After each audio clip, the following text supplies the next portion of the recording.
Roll them then. Good morning. It is Wednesday, November 19th, 2025. It is 11 a.m. and this is a special meeting of the Jefferson Public Utility District Board of Commissioners. My name is Jeff Randall. I'm Commissioner for District 1 and President of the Board. Jefferson PUD will be offering both virtual online meetings as well as in-person meetings unless advance notice is provided. Online participant audio will be muted upon entry. Please unmute at the appropriate time to speak. And if you're calling in, use *6 to mute and unmute, and *9 to raise a hand to request to speak. So let's do a roll call of commissioners. My name is Jeff Randall, Commissioner for District 1 and President of the Board. Kenneth Collins, Commissioner, District 2. Dan Tupper, Commissioner for District 3. All right, and we have one item on our agenda, and it's an update on the Sims Gateway project in our transmission adjustments, and I'll turn it over to Joe Wilson. I'll make the motion to accept the agenda as presented. Thank you, Dan. Second. No worries. All in favor of the motion to approve the agenda, please indicate by saying aye. Aye. Aye. Aye. And just for the record, we are having some issues this morning accessing our agenda online. So if you're online and you're trying to figure out where's the agenda, there's a reason you can't access it. We've got a broken, what was the issue? I'll address it. Okay.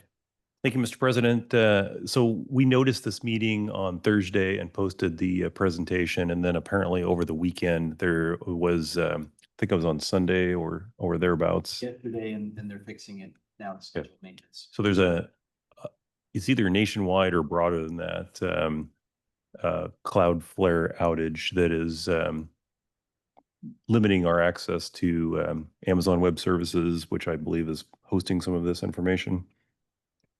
Okay. Anyway, as soon as that outage is over, this will come back up. But Thursday, Friday, Saturday, Sunday, all of the meeting materials and presentation materials have been up and live. Just Monday and Tuesday they've been down. Okay. All right. So the reason we're gathered here together for this meeting is because there is so the county has what's called a public infrastructure fund, which is designated to promote and fund economic stimulus projects for Jefferson County. The Port of Port Townsend sponsored a project to address a number of economic development and safety issues in the vicinity of their main port facility. And I'll just go through those agreed on goals that the PIF board adopted a budget and a scope of work to accomplish these goals. So the project goals are to create a positive economic impact for the port. In other words, create some jobs. Elimination of a public safety issue with regard to the proximity of the trees and the boats to the existing transmission line. Enhanced accessibility to the boatyard. Improve reliability of the power infrastructure. Replacement of the Lombardy poplars, which is an emerging and eventual need for the city to address. Environmental stewardship of the Kaitai, either, around here, so either is acceptable. The lagoon and support for the growth of the plantings of native species that are part of the recommended 1986 landscape plan. Reduce water needs and include climate change considerations for that. The new vegetation, improve biodiversity, and create an aesthetically pleasing gateway for the community coming into that Port Townsend. So Jimmy Scarborough worked with our consultant David Evans and Associates, and I believe he's going to introduce the David Evans team shortly. He worked with them to bring forward an alternative transmission design, and he'll share the reasons why the PUD needed to consider an alternative to the initially proposed underground transmission design that was the path forward on this project scope until we've determined the need to come up with an alternative. So I'm going to turn it over to Jimmy from here on out. And just for the record, we've had many meetings on this issue over, I think over a year. I think it's been several years we've been talking about this. And the needs are multiple, but we had safety issues with boats coming into contact with our current overhead power line that's not that high. Fortunately, nobody died from that.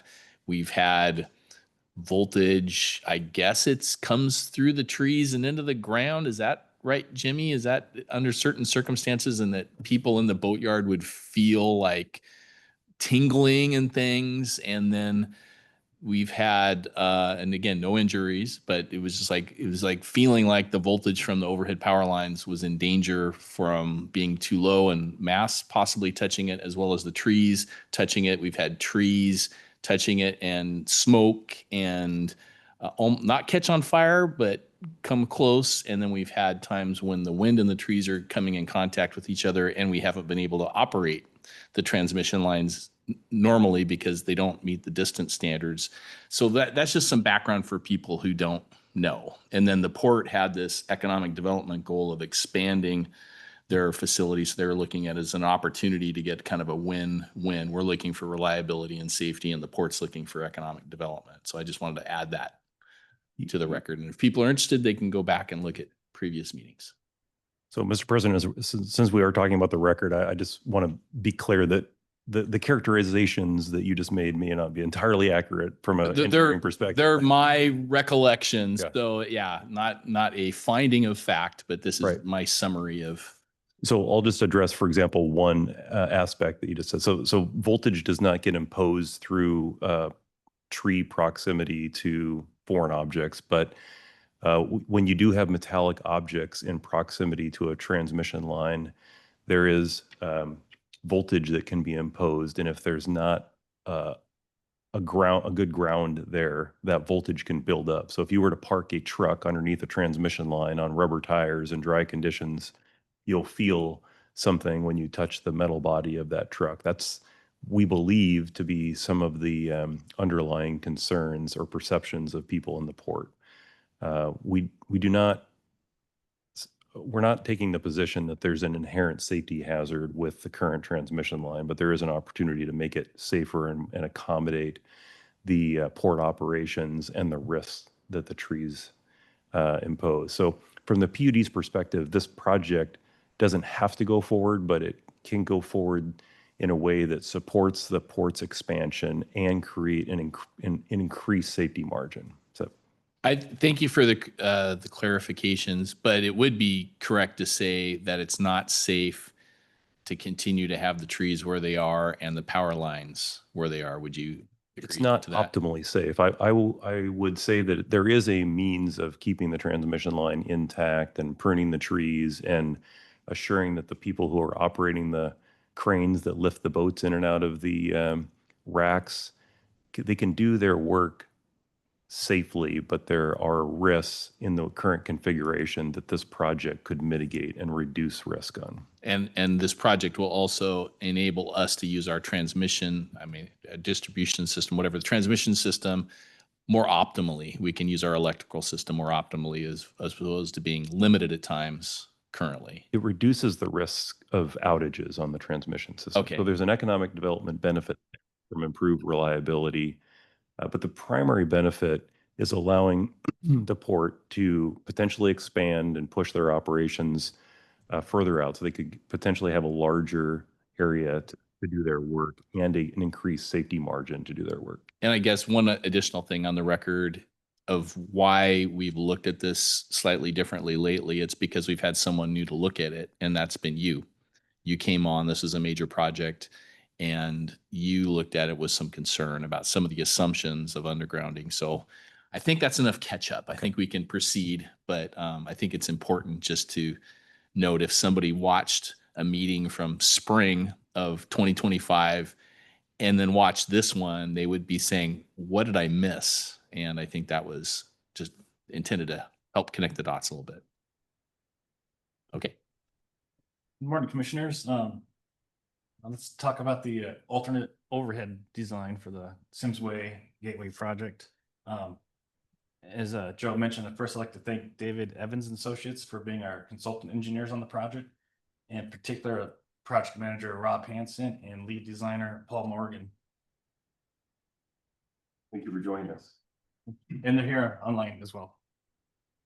And just for the commissioner's sake, I have a hard stop at 12:45. I don't know what other time I didn't constraints. think we'd folks make had. it that far, but Okay. I'm good. Okay, I hope we are able to complete it by then, think but will I be no unfortunately have to problem. leave then. Okay, thank you. Initially, we contract with David Evans Associates to complete a 30% design, give us the, the foundation of what the project will look like, and then engage, and then, we're going to go further and do this, then we'll negotiate the 30 to 100% contract. And sorry, Jimmy, when they did that 30% design, was that only looking at an overhead option, or did they look at our prior plans for undergrounding, or are you going to address that? I'll address that, but they looked at overhead only. Okay, The underground option was designed by a separate firm. okay, thank you. Initial cost of the underground option was kind of what drove, hey, let's look at an overhead option. Overhead is substantially less expensive than underground. So, looking at the economics and what's better for our customers is what we need to do.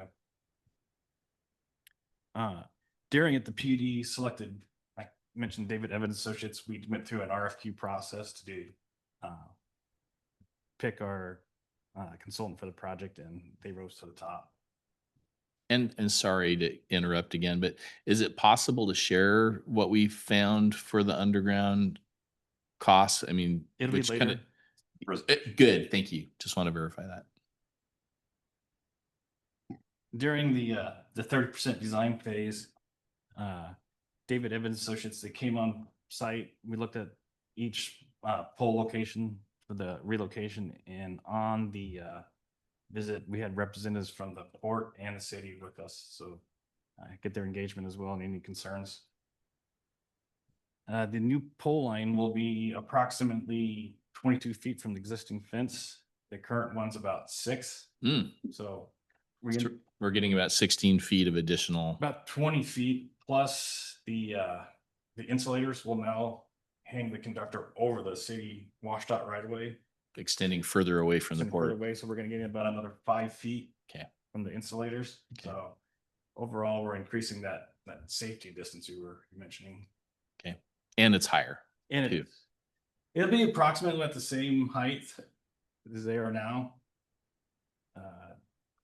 I don't have a measurement, but height wise, they'll be approximately the same. We're looking at 75-foot poles, and they're gonna be buried 11 feet. So we're 64 feet out of the ground with the top of the pole. Okay. The lowest conductor has a design criteria of 32 feet of clearance above grade. Okay. So clearance wise. Jimmy, excuse me, how far will the poles be from the edge of the roadway? Edge of the roadway, I don't have the exact dimension of that. I would estimate around 20 feet. Okay, So I guess since Commissioner Collins asked that question, I'll follow a little bit of a follow-up. Since we won't be undergrounding and we are going to use these poles, and these are more of a specialty type of a pole, I would imagine they're going to be laminated from what I understand. Are we going to bollard or shield? And to Ken's point, if they're too close to the road, we don't want a car or truck taking out our poles. So what steps could we take to maybe for that eventuality or potential hazard? Is there something a step we should take? So that this gets into liability issues that I'm not comfortable talking about in a meeting like this. But just to be clear, the poles are not going to be in the state right away. We are one of the design criteria was to keep these transmission poles in the port easement as they exist today. So we'll be moving them to a different part of the port's property, but we are not intending to put these structures in the state route right away. We do intend to overhang the aerially the right of way, but we do not intend to put these structures in the right of way. Now, there are many other structures in the right of way, and they do not have bollards or other devices which create their own set of liabilities. So let's just not get into that topic right now. If we need to talk about that, we can go into closed session on that one. Yeah, mine strictly wasn't, it wasn't from a liability standpoint. It was from a functionality of having to replace a pole that gets hit. So anyhow, yep, we can do that later on from a liability standpoint.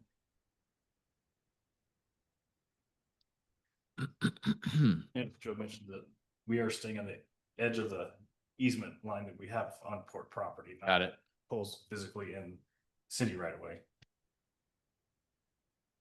Project designed, transmission is currently energized at 115,000 volts, 115 kV. Conductor, we're looking at using 795 all aluminum conductor. There'll be 5 poles. Currently, we have 6 poles. With this redesign, we were able to reduce the number of poles required. The end poles will be the laminated wood structures. Out, if you ever want to see what one looks like, out of our Chimcum substation, we have a line of laminated wood poles going to that. The wood poles were selected based on what's readily available materials, what's better suited for our saltwater environment, and with the aesthetics in mind.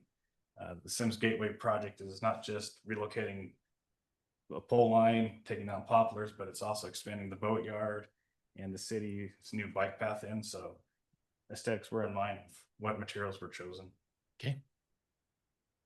The insulators selected, instead of going with 115 kV, we went a higher insulation level. So we're looking at 161 kV or 230 kV for a couple of reasons. One, the greater insulation will help with saltwater contamination, where during our windstorms, we're bringing a lot of salt in from the sound, and you can create tracking and things. So Salt wants to conduct the electricity away from the wires, basically. yeah, and so you get what's tracking, so you get stray voltages will come down.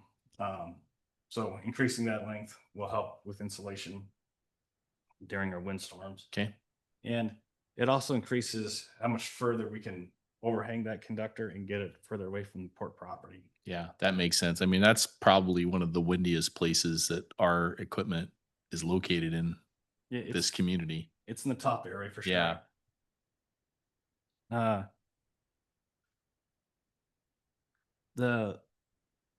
With supply chain concerns and everything going on, it's a lot of times it's coming down to lead time. Mm-hmm.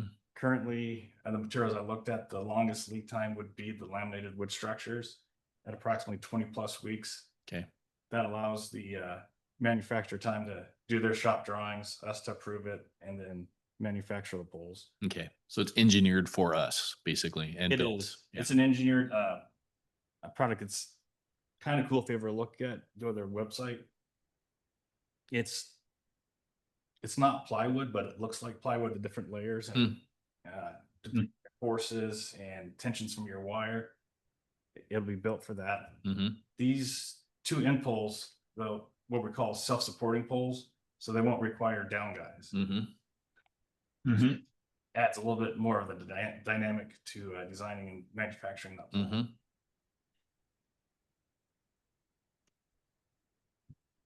Project timeline. We just completed a 30% design. Going forward for the final design, we're looking between November and January to do the final design piece of it. Okay. With bid documents ready late January. February to early March is when it's in the timeline for the poplars to be removed. And then ultimately starting construction August 2026 of the new pole line.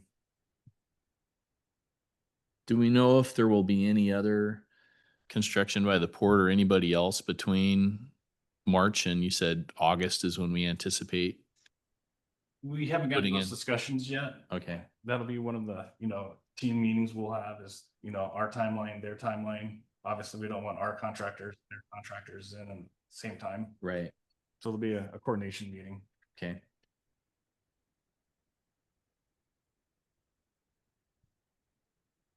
And everybody's favorite slide. How much does this cost? The estimate right now on the 30% design for the overhead transmission is $499,000 compared to the Original underground construction of about 6.2 million. And that, when you say original underground cost, that wasn't something that we knew a year or 2 years ago. That was something we came up with fairly recently, correct? Correct. Like since August, Since, yeah, when Joe came on. Yeah. Okay. And what will the total cost be, including engineering? the 499 includes engineering. So that's our best number now. That's the And best number now. when will we get to a final number? Is it really not until the whole thing's done? Correct. During, Sorry. We have to bid the project. Okay. So we wouldn't know what the construction costs are until we get final bid. So an engineer's estimate generally is before actual bidding is done. There can be market conditions that influence contractors' interests and willingness to bid on a project that we can't predict at this time. But I'll get you in a Yeah, second, go ahead. Dan. We'll be providing the material, so we'll have solid costs on that. It'll just be literally like the labor to do the work. That's kind of the variable on it. correct. Okay. And during the final design phase, we'll be doing site studies. And depending on the findings of those site studies, we may need to change, instead of a direct wood pole, we may need to go to, say, a self-supporting steel structure with a special concrete foundation, which will drive the cost up. Okay. So just for clarification for the public, if they listen in on this later, that number was going to change per bid, however that plays out. But the project, overall cost of the project is going to include the price of removing the poplars. What are we looking at for a total cost of the whole project? I know that today we're just talking about this new construction part of it. We're just curious about what the overall, because I forget, what did we get? 300,000 in PIF money was our allocation. I don't remember what the number was. So where I'm headed with this is, what will our total project cost as part of this whole project be? Do we have, granted, some of it's still unknowns, but do we have a rough estimate for total cost? Well, I mean, here's how I'd like to answer the question. We're not at a phase, and we're not at a point in this project where I want to commit to what the final project costs are. We're at 30% design. So what we do have is we have hard bid that, assuming that the contractor is still, and last time we checked, they're still willing to perform this body of work. We have a bid for approximately $100,000 to take the poplars out. And we have a 30% design and an engineer's estimate to complete the project. So I'm not ready on behalf of staff to give you a hard answer on final costs until I get construction bids. So we're, for the time being, we're going to move forward with an engineer's estimate and the one bid that we have to give you an estimated cost of about $700,000.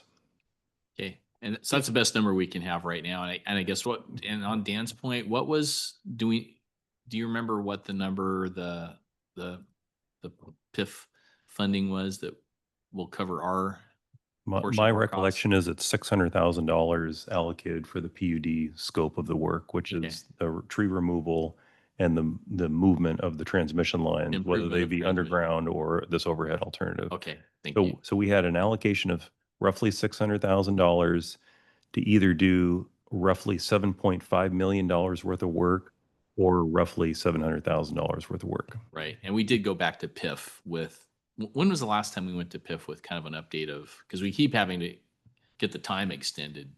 That was one issue. It's probably been a year since this project was at the PIF meeting, if I remember correctly. Well, you recall though, in I believe September, we had a meeting where there was a decision that needed to be made about extending the funding into 2026. So the PIF board heard our concerns about the cost estimate For for the underground. and that we did feel like if we chose an alternative, that we may still be able to achieve the project objectives in 2026.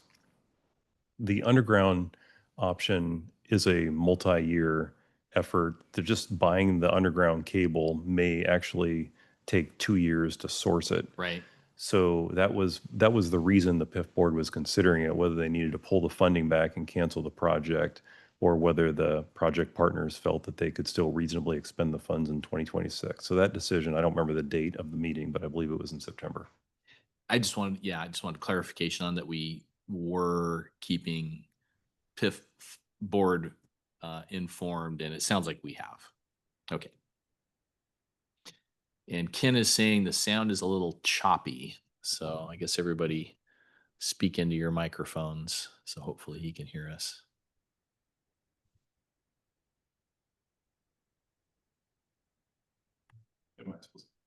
Is there a question? And Was that the end of the what- presentation? That's the end of the presentation. Okay. I do have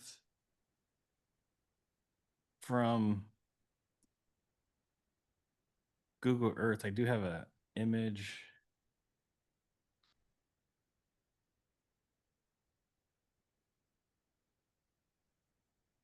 So from David Evans Associates, they provide us a Google Earth file. Mm-hmm. And from that, I was able to do a street view. And this is about, imagine the poplars aren't there, Right. but that is what the typical transmission pole will look like for this project. Mhm. So just for clarification, you're saying that we're not actually getting the wires any higher than they currently are, but we're moving it away from the port property. The objective wasn't just to vertically move the wires higher. The objective was to create a bigger distance between where the port operations are and where the line is. That's one. And then another is to increase the distance between the conductors and where the vegetation is. Right. So we are essentially trying to maximize those two variables by putting the structures on the furthest edge that we can of the port's property before Right. we enter the state right away, and cantilever out the conductor aerially over the highway. So we believe this is a good economic balance between improving the distance Right. without just trying to increase height. Now, if the community or the port brought some information to us that suggested we needed to go higher than what the federal safety requirements are or clearance to the highway, we could factor that into the conversation. But for now, it's the required clearances and trying to maximize these two project objectives: vegetation clearance, port property clearance. Okay. And has there been, so I guess, what discussions have we had with the city about how this fits in with their future vision of this side of Sims Way in terms of pedestrian, bikeways, trees, et cetera? So we have discussed this alternative concept just in general, without without the benefit of having the 30% design done. We just talked conceptually about this with the city. Okay. And the feedback that we heard from them was this was compatible with what their vision was for the vegetation. So they want to go back in with native vegetation species that are not going to be growing to elevations that are going to create power line problems. So native, but not highly, very tall species is what their plan is. And then there also is an objective to put in a bike path through here. And so that is also compatible with moving the transmission line out to the edge maximizes the area between where the port fence currently exists and the existing edge of right of way.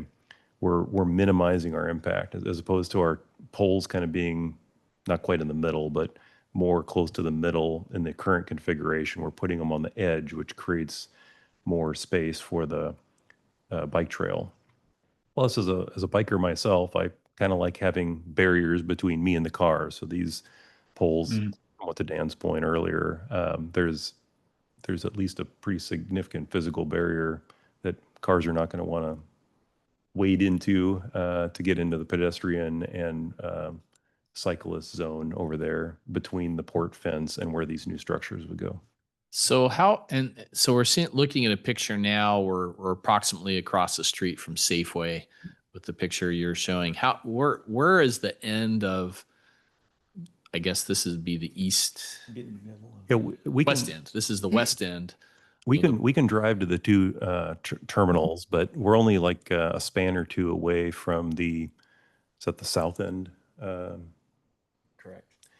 The other end is at the Safeway gas station. So right at the corner of the Safeway gas station where the line currently moves away from State Route 20 is the terminus of the project. Okay, so all the trees would be removed from, and there's currently a hole in the ground there now. All the poplars would be removed from that point to at what point in the picture here? It's the corner of the port's property, which is just 2 spans roughly south of this located.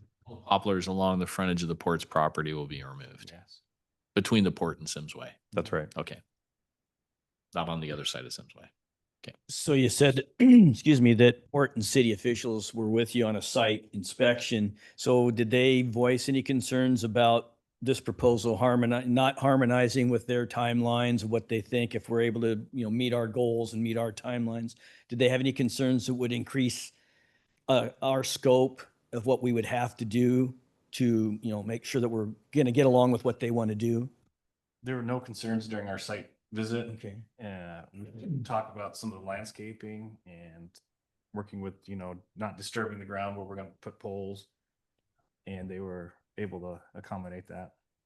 Because what they're going to do to bring in the new vegetation, they kind of rough up the ground a little bit.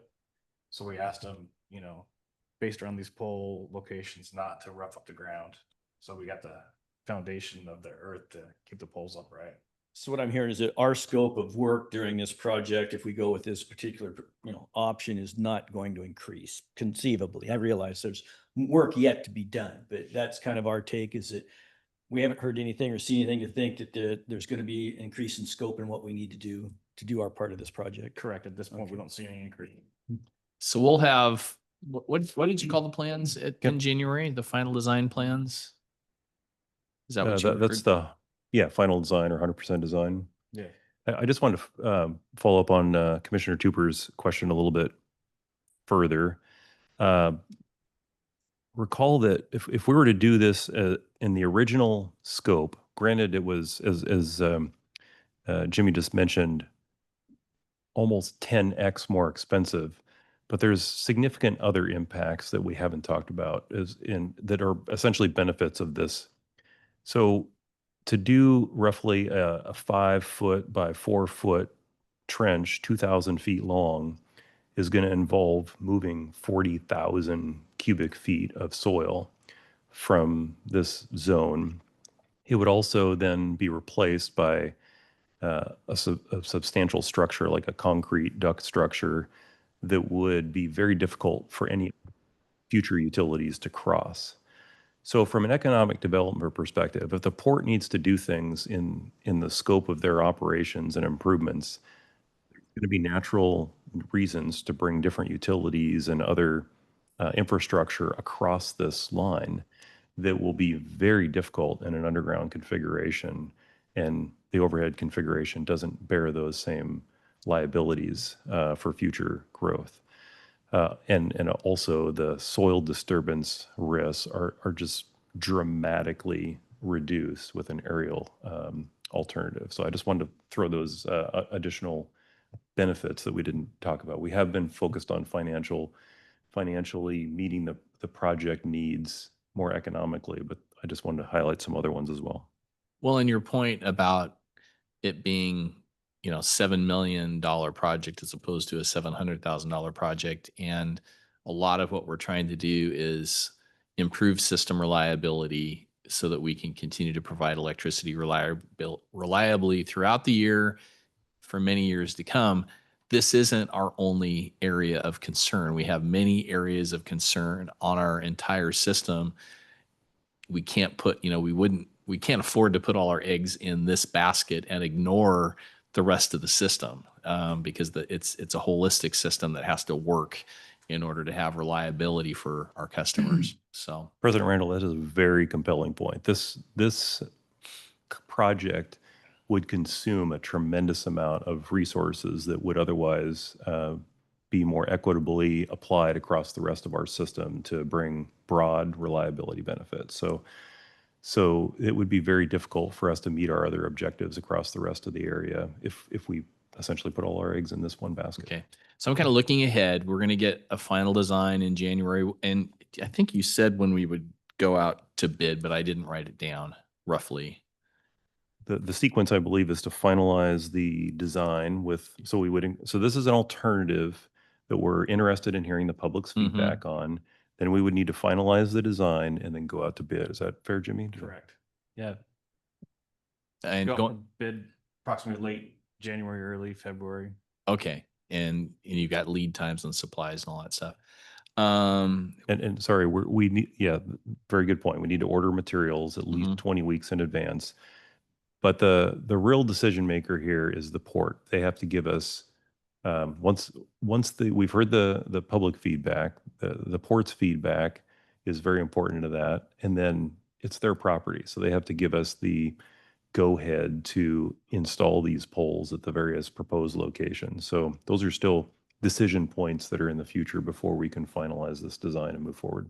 Okay. And I guess I'm kind of wondering how the port and the city are going to be. I mean, we've given them what we can in terms of what we're planning to do and what we know with your meetings on site and with whatever other conversations you've had. I guess I'm kind of wondering how they're going to give us their final feedback that presumably they can't really do that until they see the plans, the actual final design plans. And then for the city thinking about, okay, here's the final PUD plans. Here's where the port's saying their new fence is going to go. Here's how much room we have to do all our improvements of trees and bicycle and pedestrian stuff. I'm just trying to think about when are we going to hear from them and how is that interaction going to go? Well, I would invite Rob to weigh in here between the 30% and the 100% if he wanted to, or Jimmy. But the design that we have proposed here should be adequate to solicit the port's perspective on how this is going to impact their project objectives. And then we would like to hear from the public about how they see a design like this impacting their perception of their PUD infrastructure. So once we factor that in, then we can finalize the design. But we believe the 30% design has a lot of information for the public and the port and the city to evaluate how this works in their design. Okay. And, and just speaking as a representative of the public, it's kind of hard to react with this. When what we've had before is underground and then imaginary, here's where a bike lane could go and it might meander, and here's where we think trees are going to go. It's kind of harder to react to this because we don't have those other things drawn in yet. But I can imagine lower trees than the poplars, and we need about how much distance between the bottom wire? And I realize it's also 32 feet. Yes, it's a 32, and the tree presumably is inside on the port side of the wire then, as opposed to on the road side of it, or do we know? I think it'll be on the port side, because on the city side will be where the bike path will be going. Okay. And when you had the meetings with was Steve King there, or who was the city representative? City was Dave, I can't remember his last name, with the city engineers. Not Dave Peterson. Not Dave Bean. Okay. He's this long new, retired. new Dave. Okay. All right. Don't know him. All right. Well, did we want to give our engineers, consultants, a chance to chime in, or what's the next plan here? Yeah, Rob or Paul, if you want to have any words. I guess you've kind of heard some of our questions and discussion points. If you have anything to kind of share in terms of your perspective or concerns we have, it'd be appreciated at this point. And specifically, if you could inform the commissioner's question about what changes go on between the 30% and 100% design, I think that would be helpful for them. Sure. Yeah. Thanks for having us on here. And we realize this is kind of a special project for your community there. So we put a lot more detail in our 30% design than is typically done in terms of selecting insulators that would typically be used. And we're pretty confident on the alignment of everything. So I don't see a whole lot of changes there. I think one of the biggest things is determining if we can overhang these conductors over the Washington State right away. And if so, then going from 30 to 100% is just going to be finalizing the materials and getting those ready for procurement, and then final structure loading, and just determining if we need to do steel poles or continue with the laminated poles on the ends. Paul, do you have anything to add to that? Just a couple of points that were brought up. The laminated poles, they are an engineered product, right? We basically tell them how strong it needs to be. They take essentially they take 2x6s, selected high quality 2x6s, not stuff from the big box store, right? And they glue them up together in a rectangular and tapered shape to meet all of our loading, and poles deflect, right? They move around in the wind and everything. So they meet all those criteria that we set forth. So it takes them some time to engineer that specifically for us, right? Things that may affect this design would be uh, specific port plans or input. Hey, we really don't, we want to put a water line right here. Can you move over 5 feet or something like that? Right. So, but the alignment, I think we all feel really good at the general pole spacing and everything. Everybody is comfortable with, but things could move a little bit. It's not going to be dramatic. It's not going to be huge.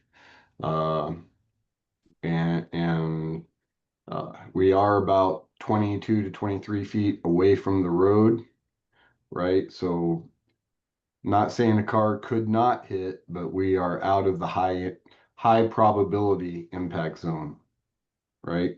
So anyway, just a few of those little points, and yeah, we are higher than what many locations require. We will be higher, right? So I think we're in a pretty good shape. Um, you know, we have our what I'm going to call the primary big materials, the pole sizes, the insulators, etc. We'd have to work with the PUD to determine all the other smaller hardware and materials. That takes a bit of an effort. And yeah, so this is, but we feel very confident in this conceptual design, where things are located.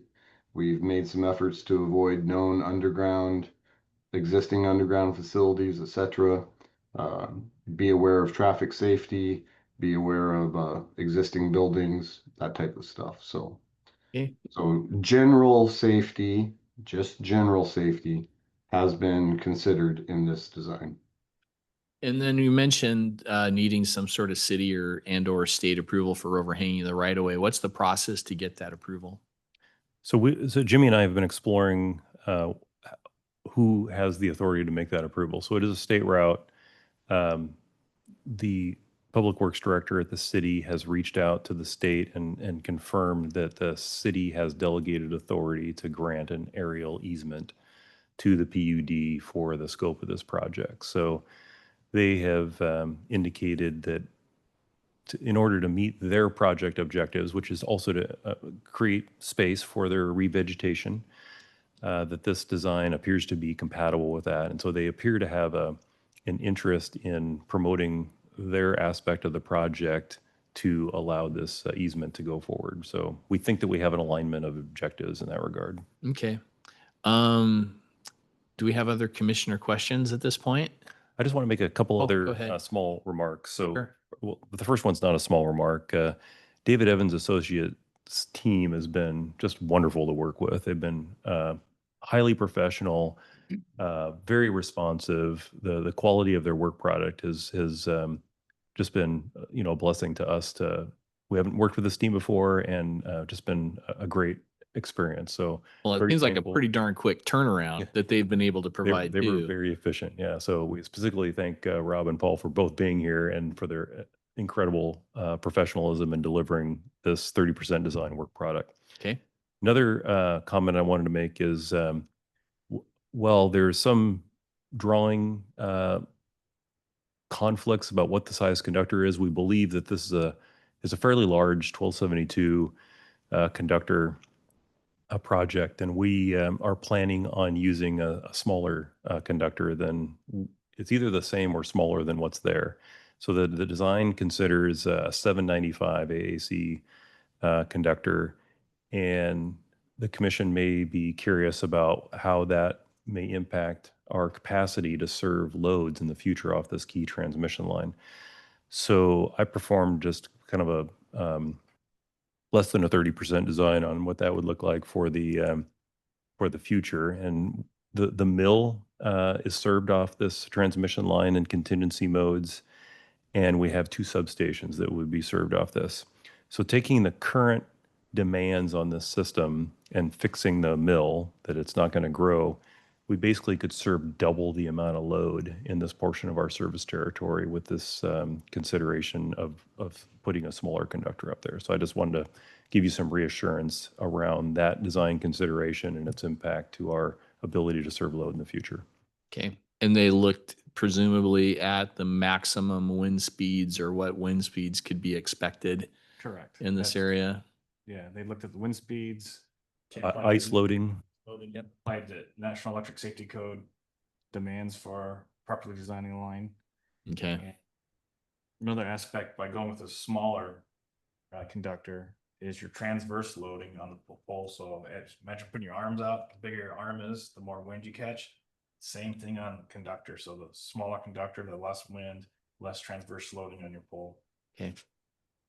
And then did they do any soil tests or anything like that for kind of thinking about how this is going to be put in the ground and stay there when it gets wet and the wind's blowing? And I'll let Jimmy answer this more fully, but there was some geotech work done in the original design.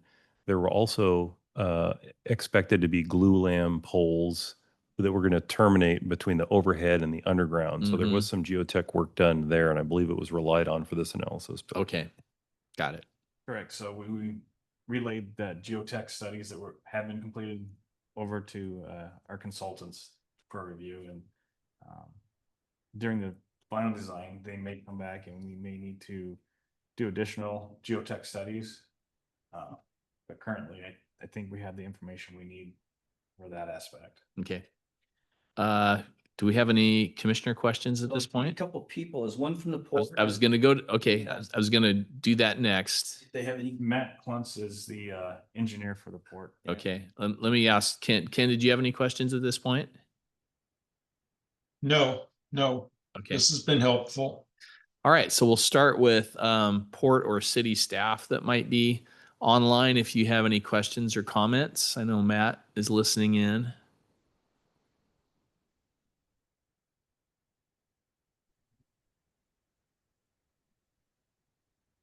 Hey, good afternoon. Yep, still afternoon. No, the port has appreciated just the coordination with the PUD today. I have a pretty good idea of where things are heading. So in terms of coordinating the design with the boatyard expansion and the frontage improvements, we feel like our previous design is still fairly valid, but there are some adjustments that we need to make, and having the 30% design will help us just kind of fine tune it. So our project's in good shape and well coordinated. Okay, and then just for the record, Matt, you're an engineer with the port, correct? For the record, Matt Klontz, Capital Projects Director, Port of Port Townsend. Thank you. Did we have any other folks with the city or the port or the county, any kind of staff related people who wanted to make a comment or a question? Going once, going twice.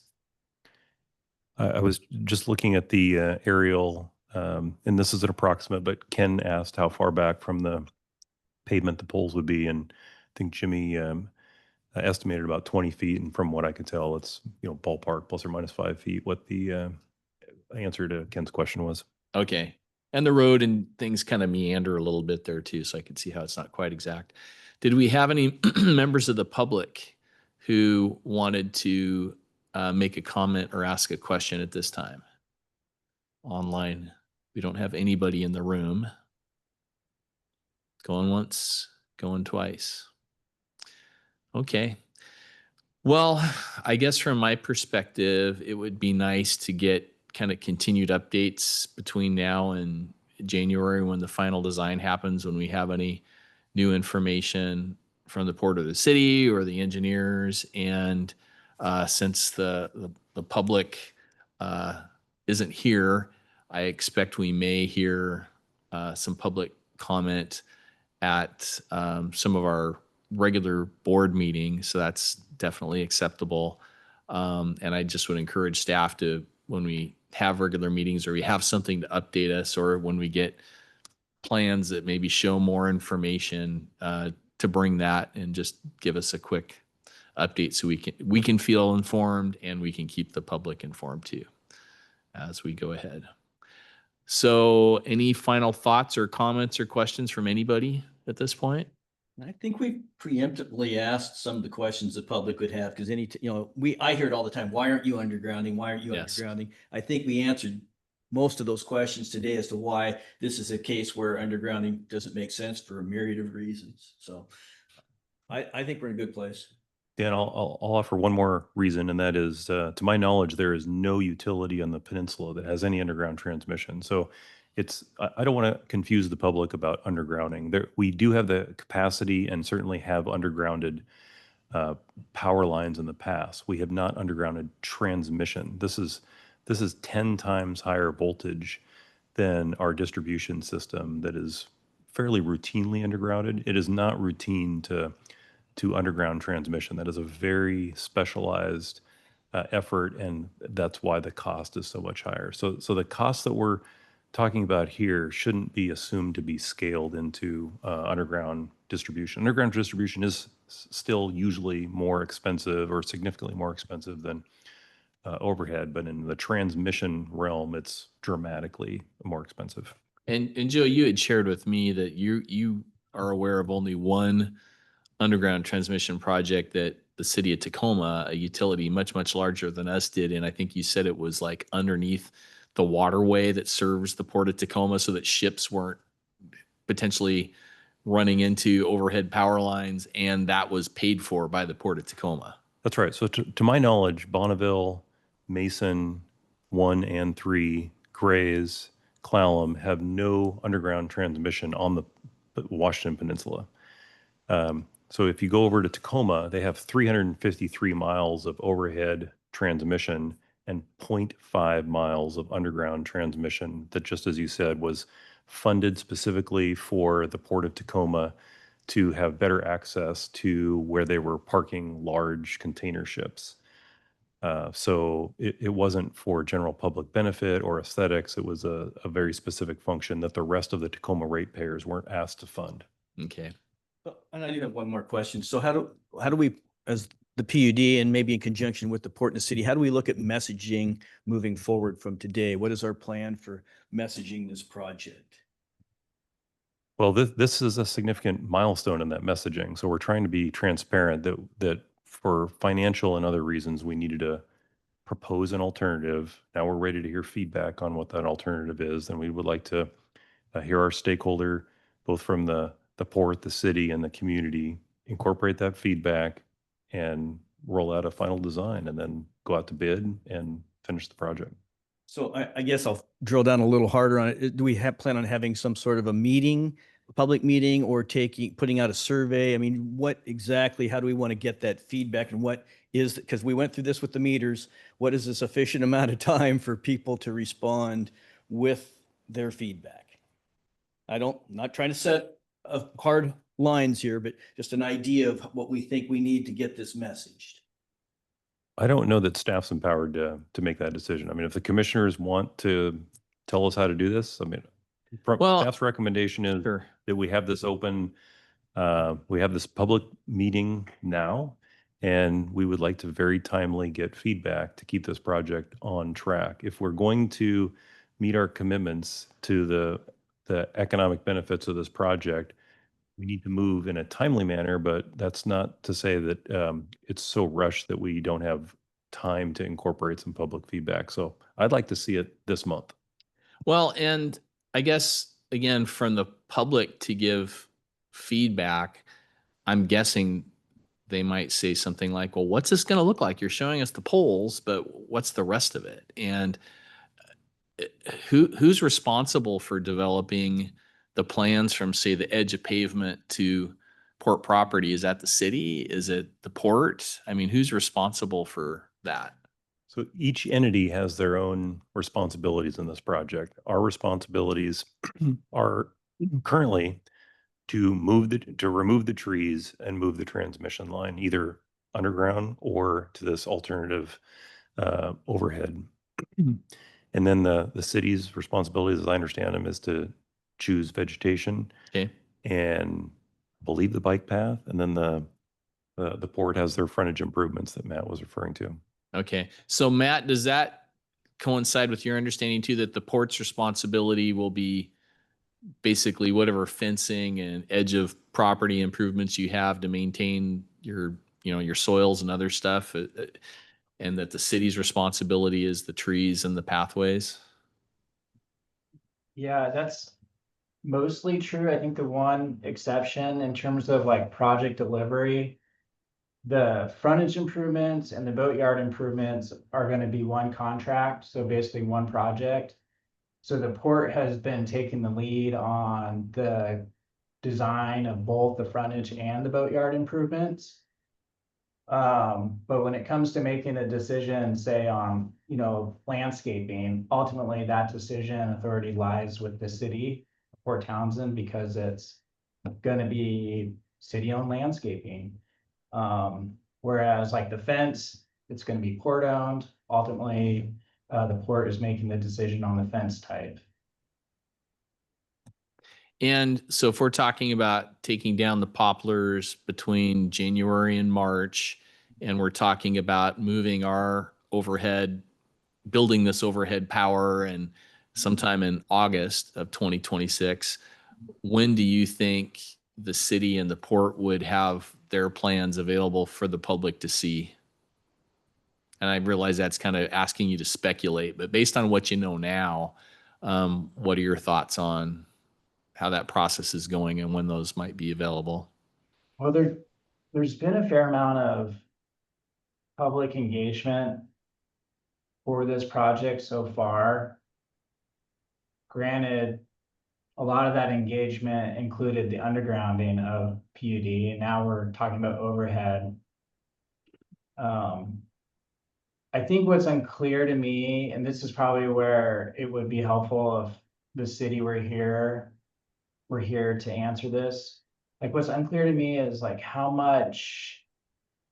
far back do we need to go in terms of some of that engagement and outreach? For instance, we went through a SEPA process for the boatyard expansion and frontage improvements already. Would that SEPA process need to be redone because of the overhead component of the project? And I don't have the answer to that. The port doesn't lead that SEPA process. That's kind of in the city's court. That's kind of the permitting authority. But maybe to answer your question more directly, I don't see having to make a lot of modifications to the port design plans for the boatyard and the frontage improvements. There's some, but it's not going to take us a long time to make those changes to our design. So we could have a design that's ready to share with the public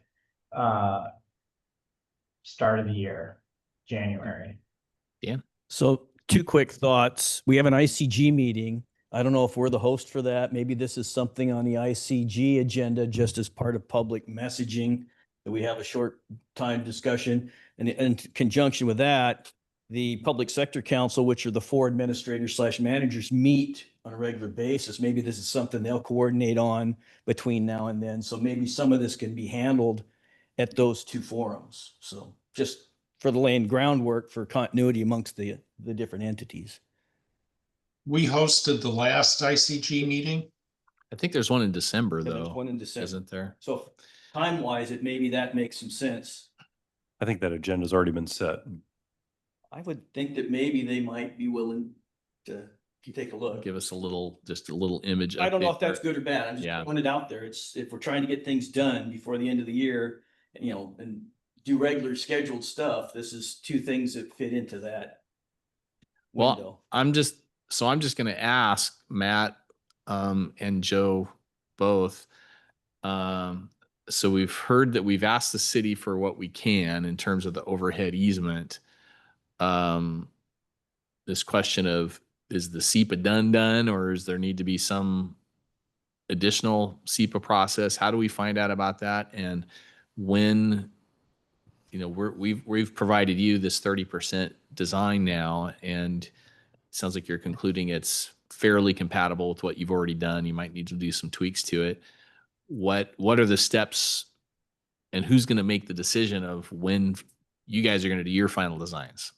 And you're saying it could be done by the end of the year. I guess who decides that? And when does that decision get made?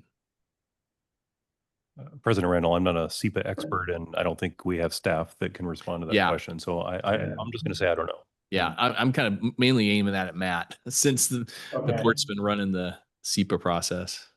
Well, I can tell you the port's still committed to the project. My understanding, the city of Port Townsend is still committed partner in the project, and we took our design basically to the 90% complete level. So I'm imagining we're still going to stand by completing that design. I think the SEPA, probably the safe bet is to assume there's going to be some type of SEPA, I'm going to say amendment, but I don't know if that's correct. So I'm not a SEPA expert, or if it's a whole new SEPA, but my guess is there'll be some component of taking the design and sharing it with the public and allowing for public comment. And that's typically done through the SEPA process. My sense is that will be what the city would like to do. Because it is a very defined way of allowing for public comment formally. So that could take some time to complete. So it may be spring before the SEPA is completed. If we were to say, be done with our design and submit a new application at the end of the year. And you guys had some modifications, didn't you, at one point, the amount of soils you were going to, so you've done like an addendum once. Yeah, we've done a fair amount of permitting on the project already. We were just waiting to get what they call, I think they call it like a street development permit, which the city was just waiting for final design plans from the port for the boatyard expansion and the frontage improvements. But we had a grading permit, we had completed the SEPA process. So I'm not, There's different threshold back we need to go. Right. And there's different thresholds. We don't have Joel on the line here, but there's different thresholds for triggering SEPA. And I think the trigger for the port with SEPA was soil movement, if I recall. And I'm not sure that this is a SEPA trigger or not with utility work at this level. But and Jimmy, did any of these issues come up when you met with city staff? Did you guys talk city permits or SEPA or anything? We did during that site meeting. We're looking at physical locations of poles. Okay. All right. Well, I don't have any more questions. Ken, did you have anything additional? I wonder if it might be useful to issue a press release having to do with our discussions today. Yeah, I think it would be useful to do that, to provide the updated estimate on the project cost, because the last article I could find was from September, and it was when Joe was really looking at, geez, this is going to be pretty darn expensive. We need to take another look at this. So this could be, okay, we've taken another look at it. Here's where our engineers' estimates for the costs are, and here's where we are with the process going forward. So we can't tell Jameson what to do, but as commissioners, we can say, gee, it's good to keep the public informed. So Dan, do you concur with that? Yeah, I'm agnostic too, as long as we're giving out factual things that we can back up to the best of our ability, and like you say, stay away from speculation. Estimates, I don't know, maybe steer clear of estimates. I don't know. I'll leave that to Joe.